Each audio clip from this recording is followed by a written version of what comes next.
Hello again, this is DM Nell, and this is my second campaign diary. This is for my session 0, which I had last Tuesday.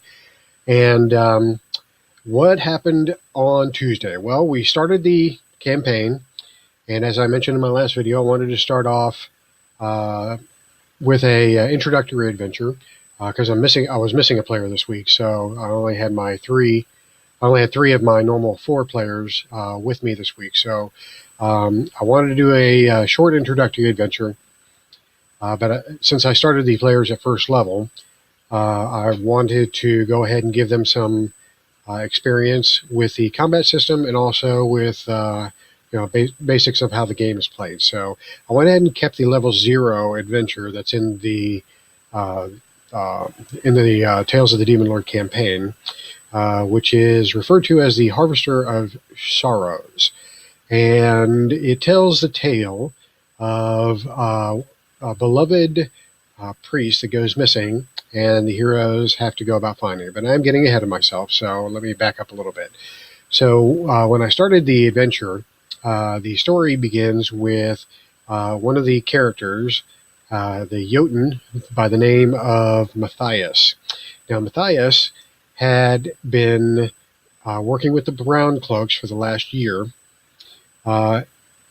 His service to the Brown Cloaks was a way of honoring the Brown Cloaks that had fallen in a mission that the Brown Cloaks had aided Matthias's warband with about a year or so ago. Matthias is a Jotun that hails from the Blotland, which is much further to the south. But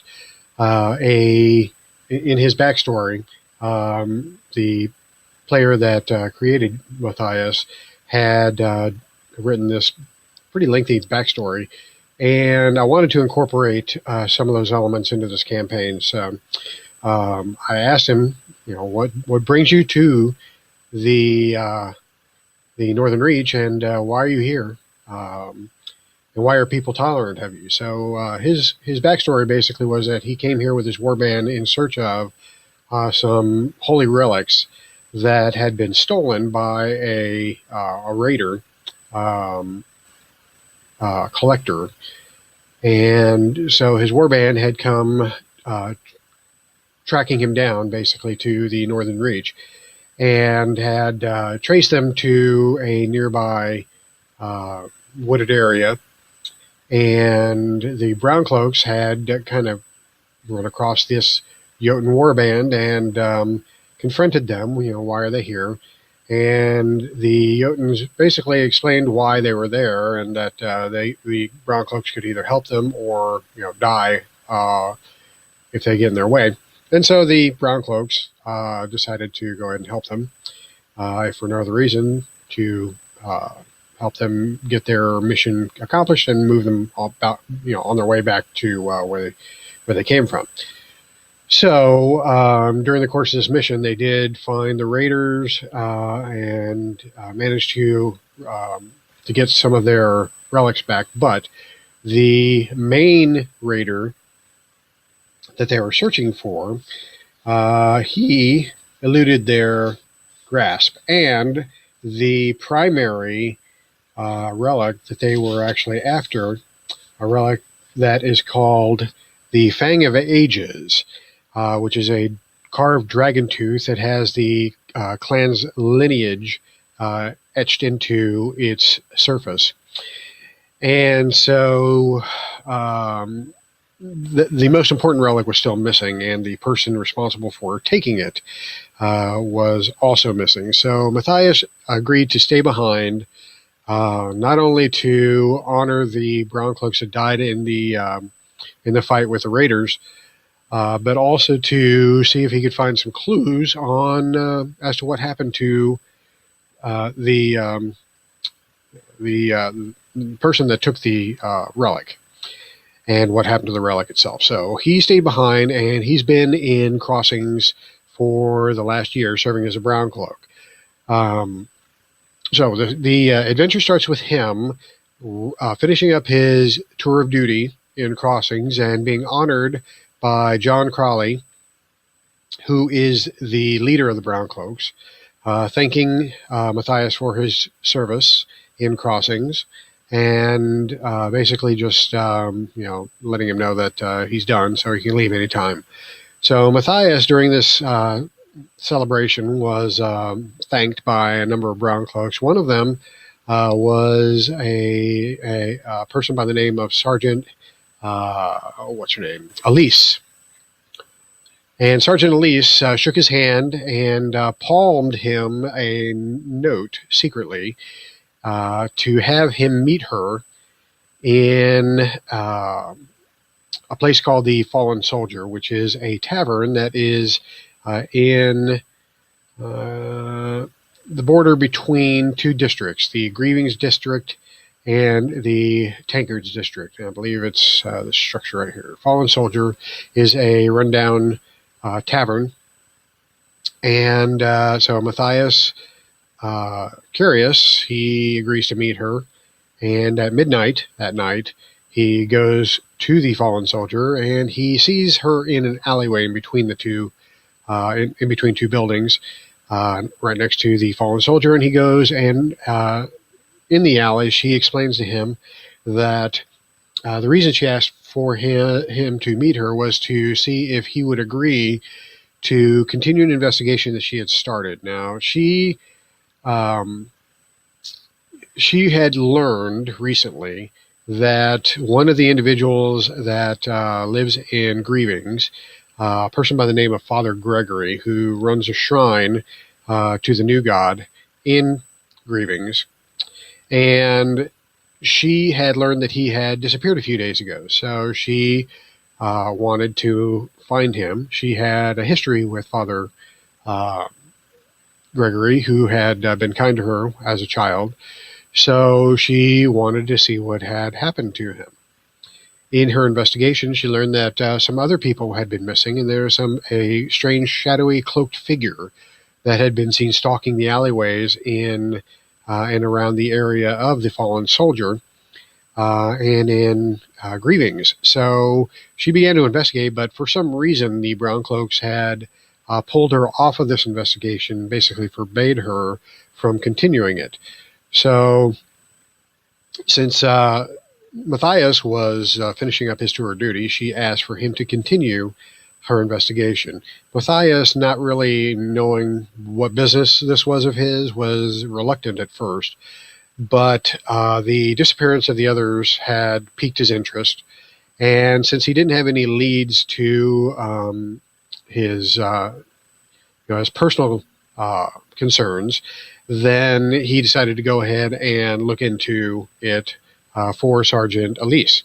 So he went into the Fallen Soldier and he started asking around about the people that are missing, if there was any other strange happenings in the area. And one person in particular informed him that there had been some people finely dressed that were in the tavern not long ago, inquiring about hiring a local gang of rough people, and the gang is known as the Rude Boys. And these two finely dressed individuals had their faces covered to hide their identities, but they were obviously not from Grievings.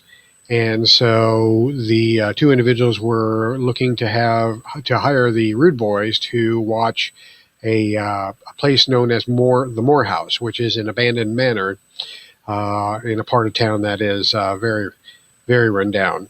The manor is there. The manor used to be a noble's home, but when this district became degraded and started going downhill, it was abandoned and has really been abandoned, for decades. So I described it as kind of a Scooby-Doo house, Scooby-Doo haunted mansion type of place. So the clue was there that something's going on in the Moore House, and Matthias, not having any other leads, decided he would check and see if it had anything to do with the missing people. So he, that very night, or that very morning, it was early morning by this time, about 2 or 3, he decided to head on over to the Morehouse and see what was going on. So he walked over there and he saw that there were indeed members of the Rude Boys gang camped out in front of the house, kind of basically partying and smoking it up, and fire and trash cans type thing, drinking and carousing, and all the things that street gangs do. So, but there were a number of them, and he didn't want to risk taking them on all by himself. So he decided to wait until the next day. And so the next day, he, after getting some rest, he went to meet a couple of his allies that he had met over the last year. 2 dwarves that he meets with on a regular basis at a dwarven shrine called the Honored Dead and Brewery. And so it's a shrine / tavern because, dwarves. And so I actually had decided that there's a dwarven community in Grievings and Crossings because there was work to be found here that would be of interest to dwarves, since there's a industrial community here in Smokestacks that would draw the attention of basically dwarves that don't have a stronghold to call home. And so there is a small dwarven community, which I placed in this area here. And so I made this building, number 22 there, the Honored Dead Shrine and Brewery. So that's where Matthias went to meet up with his 2 allies, both dwarves, one a priest by the name of Ekna, and the other a magician by the name of Gruntbelly. And so his 2 allies were waiting for him when he arrived, and they shared a drink. And during this drink, Matthias shared with them the missing persons report that was given to him last night. And this piqued their interest. Father Gregory was known to the dwarven community and was a friend to the dwarven community. So he was well liked, and both dwarves wanted to find out what happened to him as well. So they agreed to accompany Matthias to the Morehouse later that evening to see what the Rude Boys were up to and see if they could find a way into the house to perhaps see if there were any clues as to Matthias's disappearance. The Father Gregory's disappearance. And so that evening, after sunset, they head on over to the Morehouse. And again, there were a couple groups of Rude Boys out in front. At this point, I did want to get a little bit of combat in. So they were looking for a way to get to the house and sneak in without encountering any of the Rude Boys. So they were wanting to go through some of the nearby buildings that were perhaps abandoned. And since I already described this as a dilapidated part of town, there would be empty buildings around the Morehouse because it itself was an empty building. So I had told them that yes, the building next door is empty, except for the occasional drunken squatter, and so they decided to try to sneak in through there. Well, I had them cut through an alley, and in that alley were a couple of junior members of the Rude Boys who were back there getting high on whatever. And so these 2 junior members were a little bit pumped up by whatever they were smoking and decided that they would basically stop these 3, one a 9-foot Jotun and 2 dwarves, from progressing any further. And so the heroes took on these 2 junior members of the Rude Boys, give us a chance to get some combat in, and they took them out fairly quickly. I did. I reduced their the 2 gang members' stats so as to make this a fairly quick combat, just so that the players could get a feel for how combat works before we actually get into a serious combat. So at that point, they squatted in the house next door to the Morehouse and watched the Rude Boys out in front. and there were some rude boys behind the house as well. And they decided to try to sneak up to the house. Well, unfortunately, a 9-foot tall Jotun and two dwarves are apparently not the quietest, sneakiest people. And so, amazingly enough, the Jotun actually succeeded in sneaking up there, but one of the dwarves failed a challenge roll to sneak up there quietly. And they were confronted, or they were noticed, I should say, at that point by the gang members. And so the gang members started to advance. The Jotun went around to the back of the house to try to escape, but for whatever reason, the two dwarves decided to stay and confront the gang members. So the leader of the gang decided to send two of the gang members around to the other side of the house to take the Jotun out. So what happened at that point was that the Jotun, seeing that his companions had not followed, decided to go back around to the side of the house where they were and, take care of the gang members. So Matthias and Gruntbelly and Ekna were confronted by 3 or 4 of the rude boys, while 2 other rude boys went around to this side of the house to try to, go around the back and eventually come up and flank them from the other side. That was the plan anyway, but as the 2 rude boys went around to this side of the house, the people that were fighting over here heard a couple of screams that were cut short that were coming from the side of the house. So the fight progressed. The rude boys' leader was taken down, and the other rude boys basically, the one that was fighting Matthias was taken out as well, and then the one that was facing the 2 dwarves was convinced to abandon this confrontation. So after the fight, the 3 heroes went around to this side of the building and found that there were no bodies, and they couldn't find the 2 gang members had come around this side, and they had never come around the back of the building. So, but what they did see was a blood splatter and a pool of blood right there on the side of the house. There was also a trail of blood leading towards the back of the house. So they followed the trail of blood that was in the grass all the way to the back door that was ajar, and they entered the house. Now, I had set up this whole house with the intention of them to explore the place, but we were running short on time in the session, so instead of setting up the fog of war, I just left the whole house wide open so that they could see the entire floor plan. And in doing so, they saw that there was a stairway going down here, but there was no way to access it. So I basically told them that the trail of blood led into this room and that there was a body in the corner here. And there was also a trail of blood leading to and under this wall over here. And so they began looking for a secret door, and one of them noticed that there was a lever on the wall. And so they pulled it, and that revealed the secret door.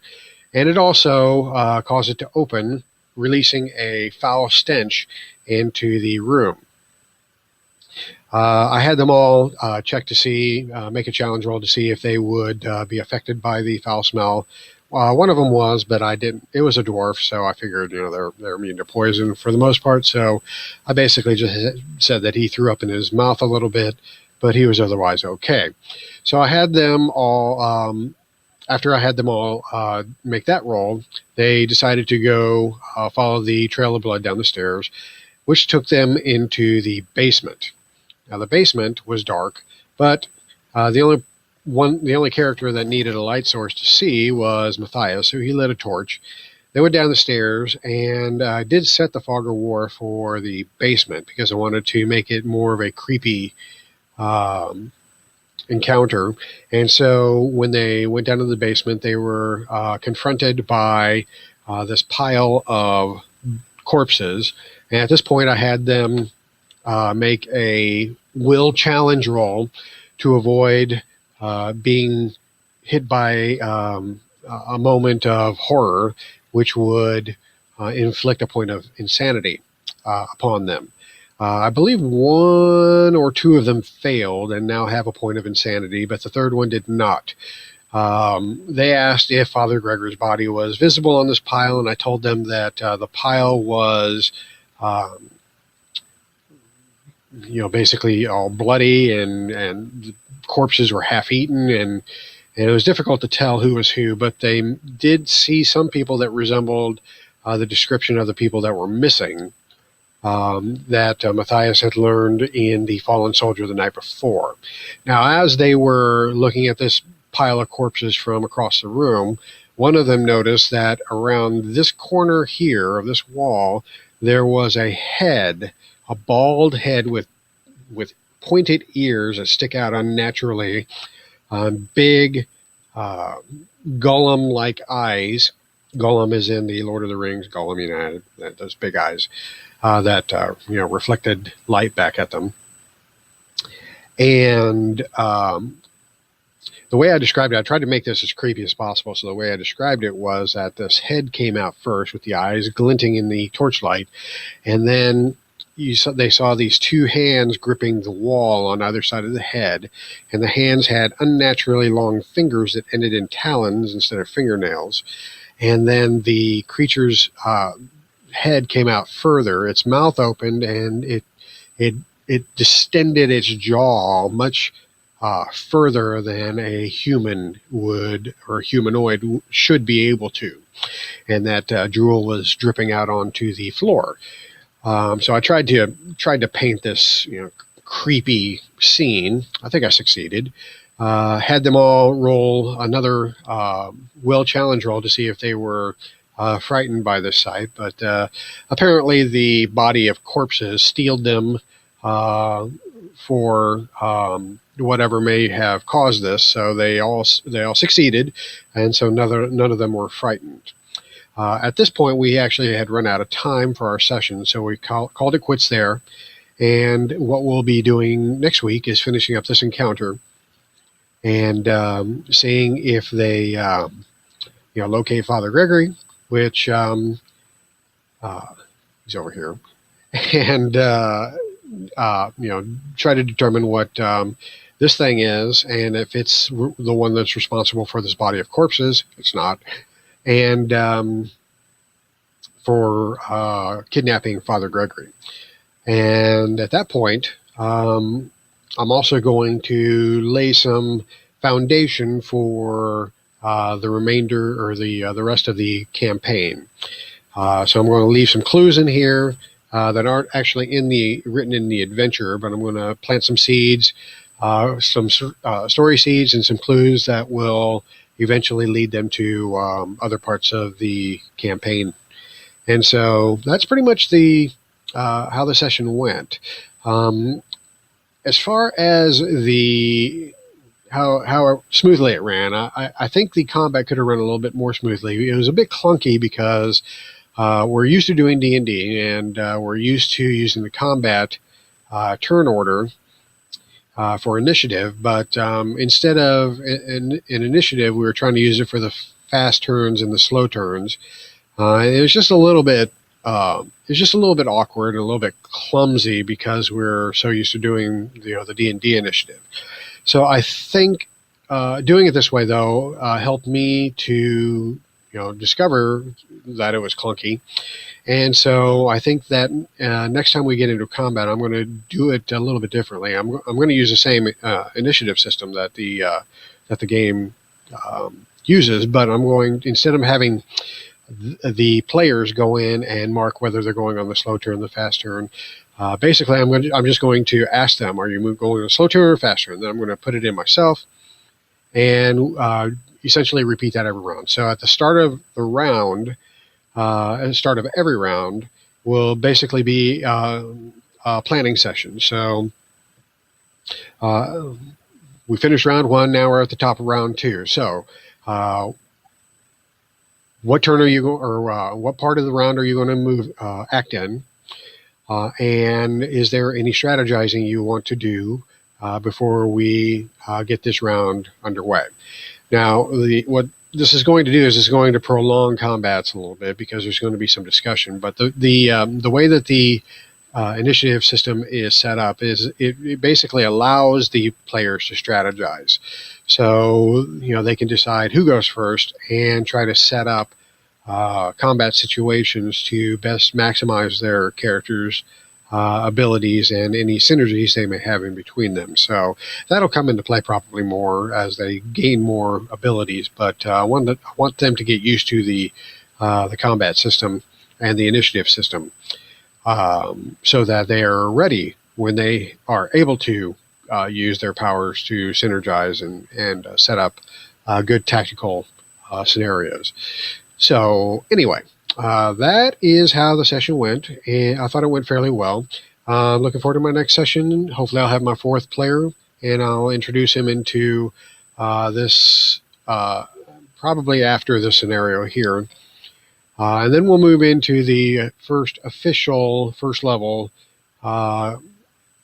adventure for the Tales of the Demon Lord, which I haven't set up yet, so I need to get to work on that. So at this point, I'm going to call it quits on this video, and I will go ahead and get the next video up as soon as, or after we play the official first session of the Tales of the Demon Lord. So until then, catch you on the other side.